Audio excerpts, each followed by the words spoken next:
Welcome back. आज मैं एक इम्पॉर्टेंट टॉपिक के साथ हाजिर हुआ हूँ। आज जो मेरा टॉपिक है कि अक्सर औकात जब बच्चे बीमार होते हैं तो डॉक्टर उनको मोस्टली ओरल फॉर्म में पाउडर फॉर्म में एंटीबायोटिक्स प्रिस्क्राइब करते हैं। तो उसमें जो है पानी डालने का सही तरीक़ेकार क्या होता है, आज हम इस वीडियो में डिटेल से जानेंगे।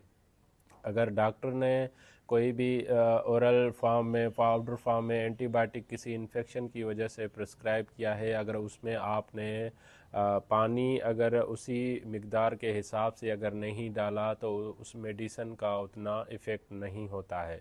जैसे कि पाउडर फार्म में कुछ मेडिसन आ रही होती हैं जिसमें जैसे 60 ml है, 60 ml की एक पाउडर फार्म में बोतल होती है एंटीबायोटिक की, या जो है 90 ml की होती है, 120 ml की होती है, या 30 ml की भी जो है पाउडर फार्म में एंटीबायोटिक्स